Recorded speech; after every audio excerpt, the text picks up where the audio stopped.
করবি রে মা? সৃষ্টিকর্তা যে আমাদের গরিব কপাল নিয়ে এই পৃথিবীতে পাঠিয়েছে। আমি অত কিছু বুঝতে চাই না মা, আমিও তোমার সাথে যাব। আচ্ছা ঠিক আছে চল, এতই যখন জেদ করছিস চল তবে।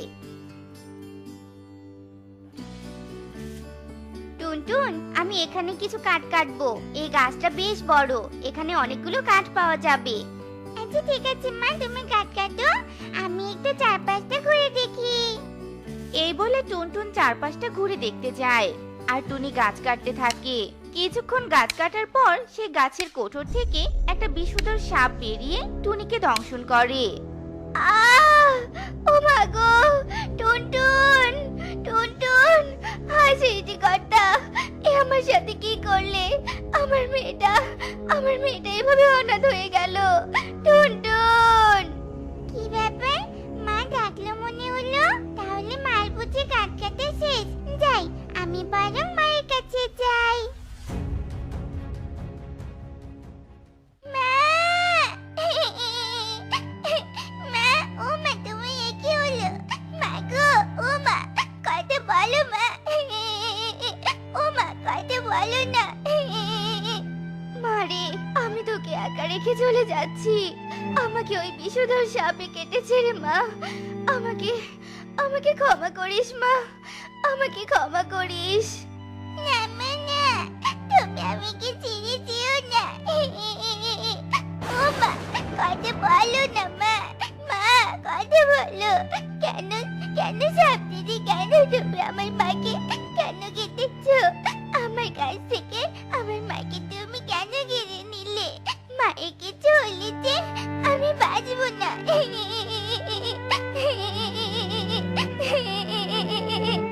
আমি বুঝতে পারিনি তোমরা কাঠ কাটতে এসেছিলে। এই গাছের ভিতরে আমি ডিম দিয়েছি, কদিন পরে আমার বাচ্চারা বের হবে। আমি ভেবেছিলাম তোমরা আমার বাচ্চাকে মারতে এসেছো, তাই না বুঝেই ছবল দিয়ে দিয়েছি। তোমার ভুলের জন্য যে আমি আমার মাকে হারালাম। আমি আমার মাকে ছেড়ে বাঁচবো না। তুমি আমাকেও কামড়ে দাও, মাকে ছাড়া যে আমি বাঁচতে চাই না।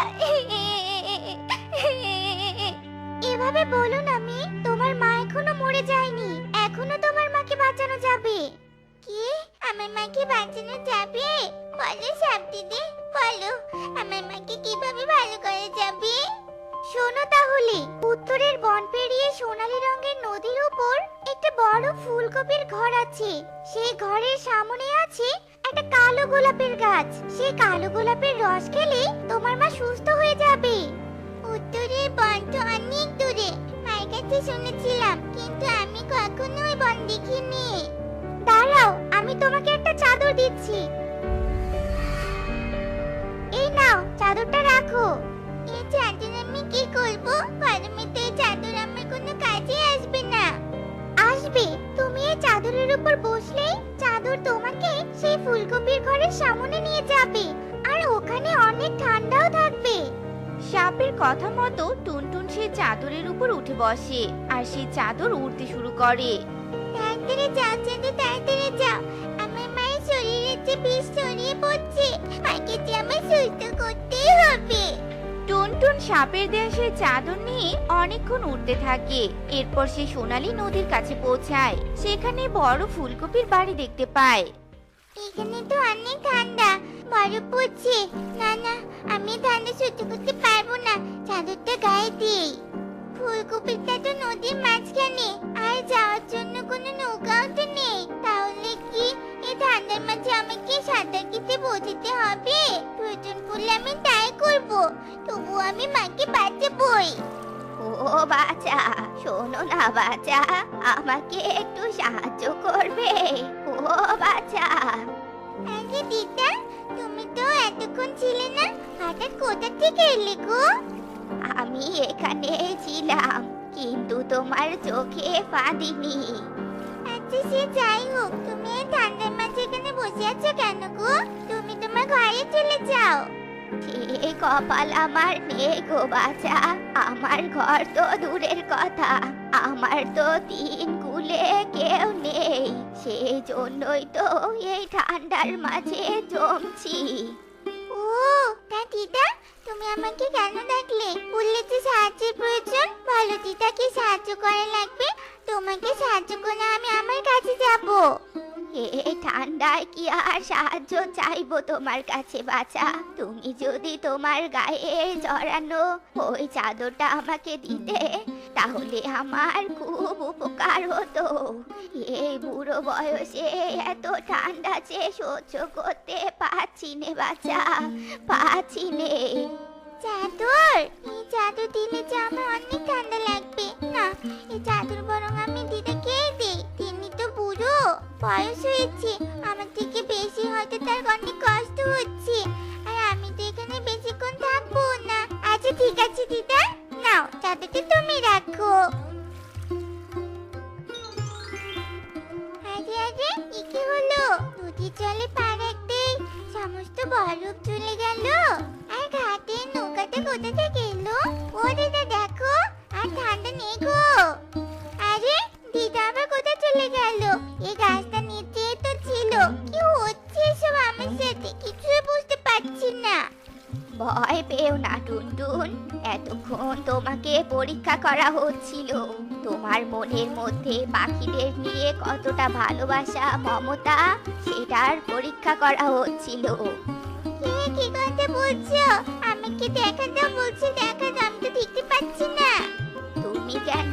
কেউ আমাকে দেখতে পারবে না। তুমি তোমার পরীক্ষায় উত্তীর্ণ হয়েছো। যাও, এবারে এই নৌকা করে বড় ফুলকপির ঘরের সামনে যাও, আর কালো গোলাপ নিয়ে তোমার মাকে সুস্থ করো। এরপর টুনটুন আর এক মুহূর্ত দেরি না করে নৌকা করে কালো গোলাপ নিয়ে তার মায়ের কাছে যায়। মা, মা গো, তুমি চিন্তা করো না মা, আমি তোমার জন্য কালো গোলাপ এনেছি। তুমি এক্ষুনি সুস্থ হয়ে যাবে মা, এক্ষুনি সুস্থ হয়ে যাবে। কথা বলে দেরি করো না টুনটুন, তোমার মায়ের শরীর পুরো নীল হতে বেশি সময় নেই। তাড়াতাড়ি এই ফুলের রস টুনিকে খাওয়াও। হ্যাঁ হ্যাঁ, তুমি ঠিক বলেছো।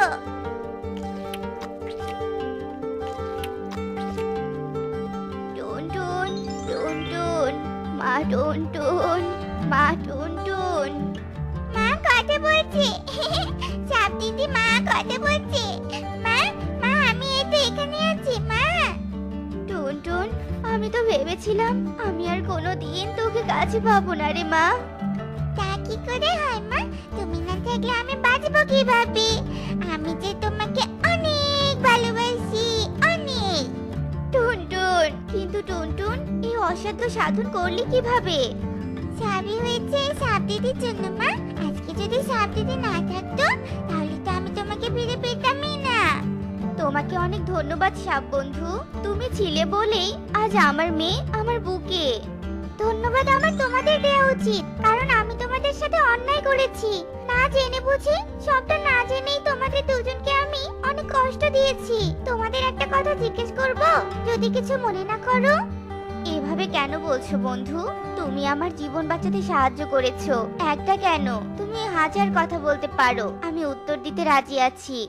বনে জঙ্গলে তো পুরুষ পাখিরা কাঠ কেটে বেড়ায়, তোমরা মেয়ে পাখি হয়ে কেন কাঠ কাটো? তোমার স্বামী কোথায়? সেসব আমার পোড়া কপাল। আমার মেয়েটা যেদিন হয়েছে সেদিনই টোনা এক শিকারীর হাতে ধরা পড়েছে, আর তার হাতেই টোনার জীবন যায়। সেই থেকে খেয়ে না খেয়ে আমাদের দিন কেটে যাচ্ছে।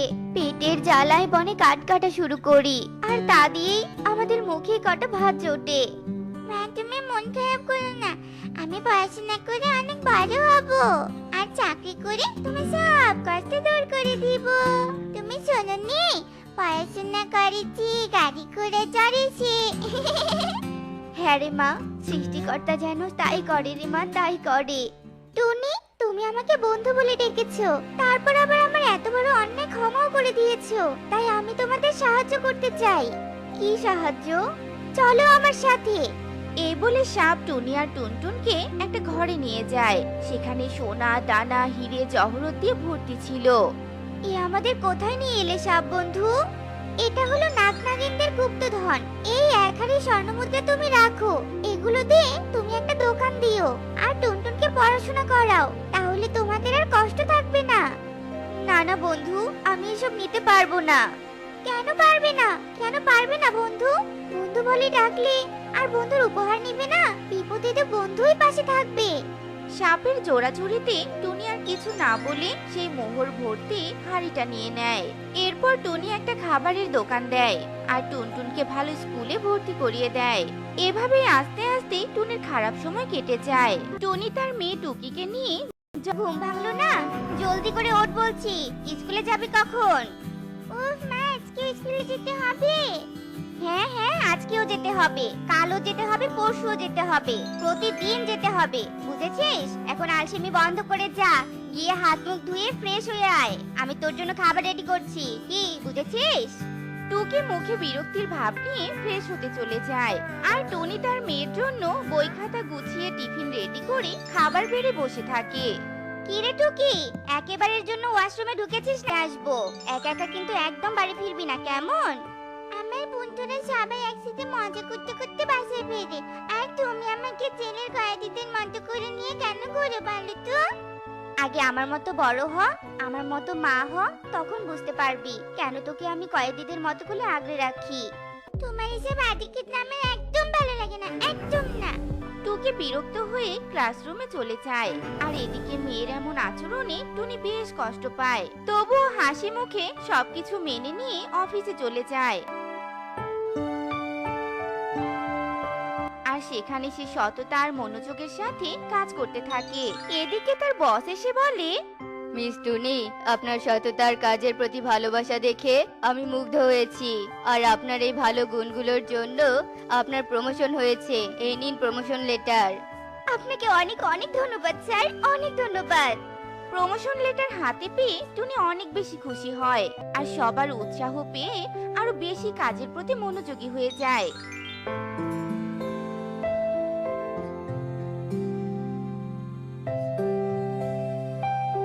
আর সময় মতো সব কাজ বুঝিয়ে দিয়ে মেয়েকে নেওয়ার জন্য স্কুলে চলে আসে। আস্তে আস্তে তো একটু দেরি হয়ে গেল রে মা, একদম মন খারাপ করিস না। চল এবার তোকে নিয়ে বাজারে যাই, আর আজ তুই যা যা পছন্দ করিস সেগুলো সব কিনে দিব।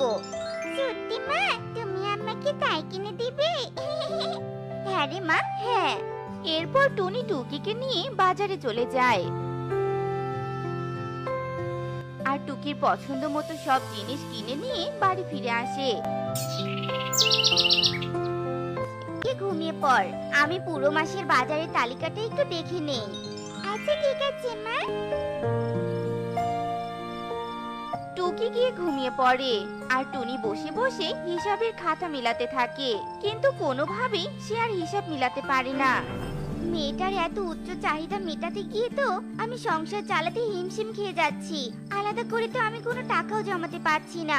বুঝেছি, এখন থেকে আমাকে আরো অতিরিক্ত কাজ করতে হবে, তাহলেই আমি সংসারটা ভালোভাবে চালাতে পারবো। টুনি সারা রাত না ঘুমিয়ে মেয়ের সব চাহিদা পূরণ করার ইচ্ছায় আরো অতিরিক্ত অফিসের কাজ করতে থাকে। কখন যে নির্ঘুমে একটা রাত পার করে ফেলে সে নিজেও জানে না। এরপর সকাল নেমে আসে, সব কাজ ফেলে মেয়ের জন্য রান্না করতে বসে।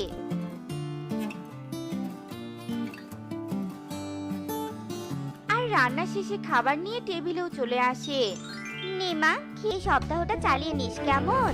মাত্র 200 টাকা দিয়ে এক সপ্তাহ? তুমি কি নিজের জ্ঞানে আছো মা? তুমি কি এটা জানো না যে আমার অনেক বন্ধু আছে, এদের সাথে মিশতে হলে আমাকে অনেক টাকা পয়সা খরচ করতে হয়? আমি আজ 200 টাকা নিয়ে যাচ্ছি, কালকের জন্য 2000 রেখে দিও, বুঝেছো? এই বলে টুকি বাড়ি থেকে বেরিয়ে যায় আর টুনি নীরবে চোখের জল ফেলতে থাকে। এদিকে টুকি কলেজে যেতেই, আরে তুই এত দেরি করে কেন এলি? আমরা এতক্ষণ কত মজা করলাম। আরে আর বলিস না, আমার ঘুম থেকে উঠতেই অনেক দেরি হয়ে গেছে, তাই তো এখানে আসতেও দেরি হয়ে গেল রে। তবে কোনো ব্যাপার না, কাল তাড়াতাড়ি চলে আসবো। আচ্ছা ঠিক আছে। শোন, আজ রাতে রকি তার বাড়িতে বার্থডে পার্টি অ্যারেঞ্জ করেছে, সেখানে আমাদের সবাইকে ডেকেছি, তুইও কিন্তু অবশ্যই আসবি। পার্টি? আর আমি আসবো না? তা কি কখনো হয় নাকি? তোরা চলে যাস, আমি একদম ঠিক সময় মতো চলে যাব। আচ্ছা ঠিক আছে, চল এবার আমরা ক্লাস করে গিয়ে। আরে টুনি দিদি, তুমি তো দেখছি এখন অনেক শক্তিশালী আছো। সেই স্বামী মরার পর থেকে একা একা চাকরি করে সংসার চালাচ্ছো, তার উপর আবার মেয়েটাকেও এত পড়াশোনা করাচ্ছো। তোমাকে দেখে মাঝে মাঝে আমারই হিংসা হয়। হিংসে করো না, আসলে আমার কপাল মন্দ, তাই তো অকালে স্বামীকে হারিয়েছি। শরীরের রক্ত জল করে মেয়েটার পিছনে খেটেই চলেছি। জানি না ভাগ্যে আমার কি আছে, এখন শুধু মেয়েটার একটা চাকরি হওয়ার অপেক্ষা, তারপরে সবকিছু গুটিয়ে বিশ্রামে চলে যাব। শুধু কি বিশ্রামে গেলে চলবে? মেয়েটাকে তো বিয়েও দিতে হবে নাকি? সময় মতো সবই হবে কাকুলি দিদি। আচ্ছা ঠিক আছে, থাকো গো, আমার অনেক কাজ পড়ে আছে, আমি গিয়ে আগে আমার কাজগুলো সেরে নেই। এই বলে কাকুলি সেখান থেকে চলে যায়, আর টুনি মেয়ের পথ চেয়ে তাকিয়ে থাকে। এদিকে টুকিও বাড়ি ফিরে আসে। আজ তোর ফিরতে এত দেরি কেন হলো? হ্যাঁ, ওই আর কি, বন্ধুদের সাথে আমি কিছু প্ল্যান করেছিলাম, তার কারণেই একটু দেরি হয়ে গেছে। ওসব ছাড়ো, আজ সন্ধ্যায় আমার একটা পার্টি আছে, তুমি আমাকে টাকা দিও তো। ওসব পার্টিতে তোর যাওয়া হবে না, যা ঘরে গিয়ে পড়তে বস, সামনে তোর পরীক্ষা। তুমি কি আমাকে হাত পায়ে শিকলে বেঁধে রাখতে চাও নাকি? হ্যাঁ, মেয়ের ভালোর জন্য যদি আমাকে তাই করতে হয় তাহলে আমি তাতেও রাজি। আমি তোমার এসব কোনো কথাই শুনবো না, আমি যাব মানে যাবই। এমন সময় দরজায় ঠকঠকানির আওয়াজ হতে থাকে। টুনি গিয়ে দরজা খুলতেই পারুল সামনে এসে দাঁড়ায়।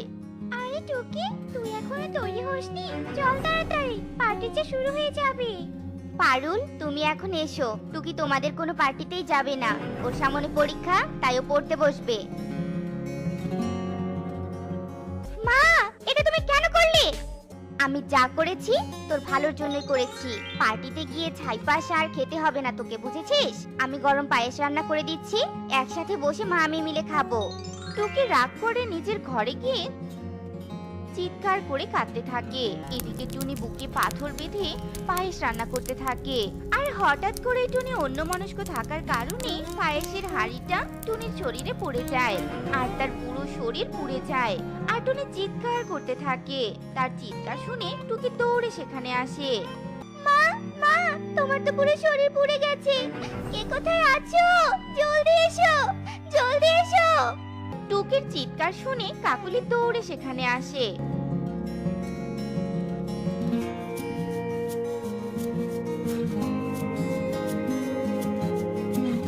আর টুনিকে নিয়ে হাসপাতালে যায়। এদিকে টুনির পুরো শরীর পুড়ে যাওয়াতে মৃত্যু আশঙ্কা দেখা দেয়। মা,